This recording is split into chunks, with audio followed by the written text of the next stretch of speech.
See it on my face, I made up my mind. Not another day, you're on borrowed time. Let me get away, yeah I'm running, yeah I'm running. So love me or leave me, I'm standing alone. Can't shake a feeling that lives in my bones. Lie to me, tell me you wish that you could, but nothing you gave me is worth what you took.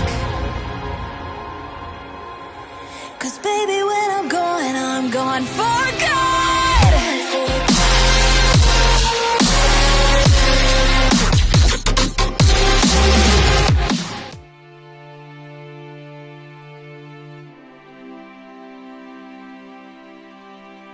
Melanjutkan dari kisah sebelumnya. Sebelumnya sebuah cahaya raksasa turun dari langit memanggil seluruh pedang di dunia dewa 9 langit. Hingga berterbangan menuju satu arah memicu kepanikan besar di seluruh penjuru dunia.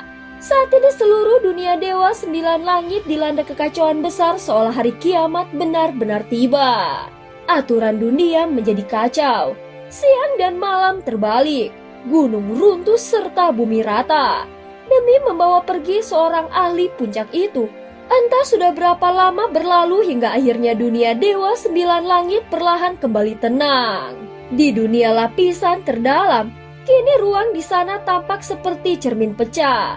Hancur dan terbelah di mana-mana. Hanya cahaya misterius itu yang masih melayang di udara. Di belakang Huaken, pedang yang tak terhitung jumlahnya melayang memenuhi langit. Sekali pandang, lautan pedang itu tampak tidak berujung menutupi langit dan matahari dengan tekanan yang mengerikan. Seluruh pedang berkumpul menjadi satu menjadikan Huaken sebagai pusatnya. Aura pedang yang dingin dan tajam seolah memandang rendah segala sesuatu.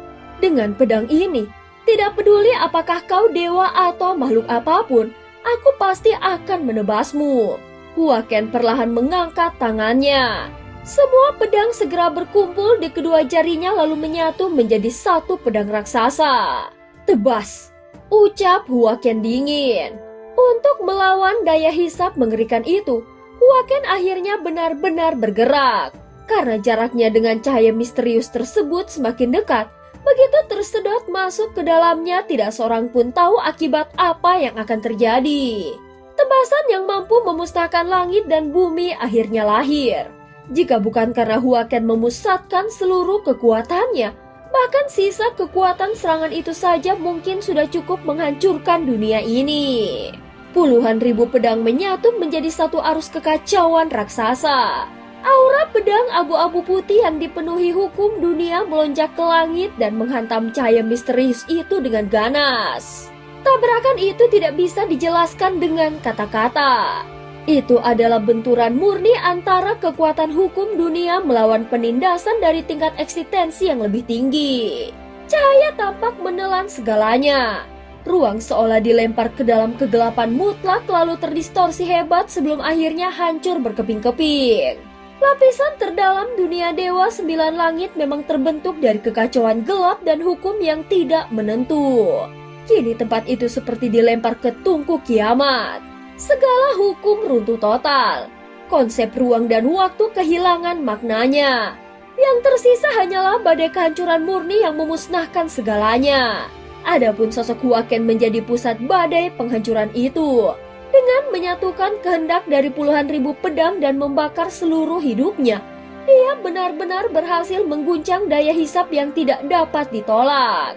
Cahaya raksasa tersebut berkedip hebat.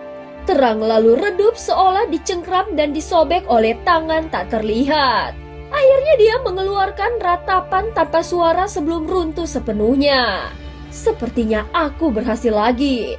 Namun tepat setelah Huaken selesai berbicara, cahaya yang telah runtuh itu tiba-tiba muncul kembali di atas kepalanya.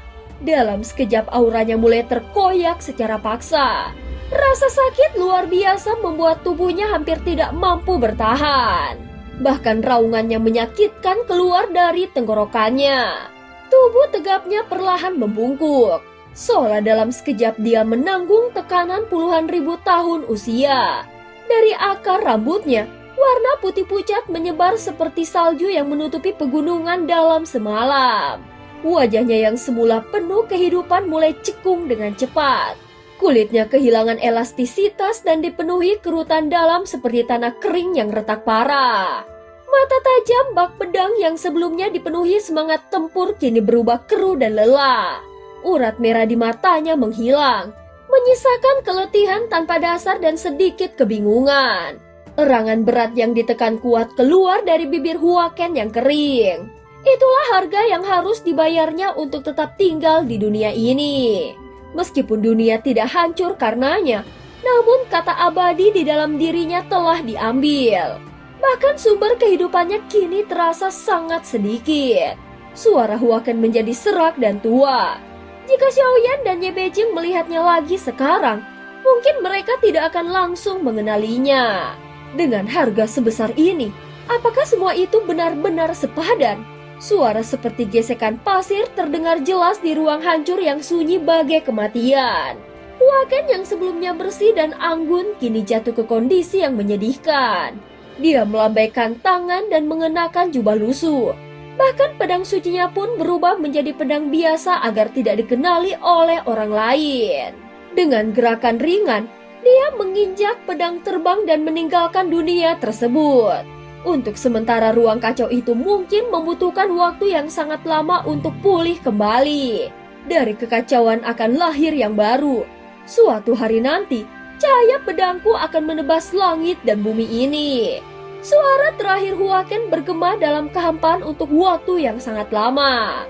Di dalam kegelapan setelah Huaken pergi, ruang yang sebelumnya bergolak seperti permukaan air perlahan kembali menjadi tenang. Cepat atau lambat, semuanya tetap akan diperbaiki oleh hukum dunia. Hahaha, pertunjukan ini benar-benar sempurna. Yang mulia kehilangan avatar terpentingnya. Huaken kehilangan keabadiannya. Dan hanya si anak durhaka dari dunia dewa, abadi dan iblis yang paling pintar. Meski begitu, aku masih belum berhasil mempermainkannya sepenuhnya. Tetapi tidak masalah, masih banyak kesempatan. Ini benar-benar membuatku senang. Aku harus mengadakan pertemuan dan membagikan semua kejadian ini kepada yang lainnya. Biarkan mereka ikut menikmati pertunjukan luar biasa ini. Bukankah harus begitu? Di ruang kacau itu ternyata terdengar dua suara. Salah satunya melayang tidak menentu. Hanya topeng di wajahnya yang terlihat jelas. Di sampingnya sebuah sosok berdiri diam. Jika Xiaoyan melihat sosok itu, dia pasti akan bertarung mati-matian. Karena sosok itu adalah avatar Yuan Shen-nya. Darah dan jiwanya masih berdenyut kuat. Di antara alisnya, tanda putih khas klan Yuan Shen masih bersinar terang. Avatar yang begitu kuat ini ternyata telah melahirkan kesadarannya sendiri. Aku akan merawat dan membesarkannya dengan baik. Nanti aku akan kembali menghadiahkan sebuah pertunjukan hebat untuk yang mulia. Hah, aku bahkan sudah bisa membayangkan ekspresi terkejutnya. Kalau dia kalah, maka bunuh saja yang mulia. Tetapi kalau yang mulia menang, aku akan membuat avatar ini hancur dan lenyap sekali lagi di depan matanya. Rencana yang luar biasa. Benar-benar luar biasa. Suara Sutong bergema penuh kegembiraan. Namun tepat pada saat itu, cahaya dingin tiba-tiba melesat ke arahnya. Dasar makhluk busuk, kau berani muncul di dunia Dewa Sembilan Langitku. Raungan menggelegar terdengar dari kejauhan. Cahaya dingin itu langsung menembus tubuh Sutong namun sama sekali tidak melukainya. Ternyata penguasa 9 matahari sudah datang. Sang penguasa, apa maksudnya ini? Apa kau ingin membunuhku? Suara Sutong terdengar aneh dan mengejek. Tentu aku ingin membunuhmu. Beranikah kau menunjukkan wujud aslimu dan bertarung denganku? Meskipun suara Huaken kini terdengar lemah dan tua, aura mendominasinya masih tetap terasa kuat. Sang penguasa, apa kau lupa siapa diriku? Kalau kau ingin membunuhku maka itu sangat mudah.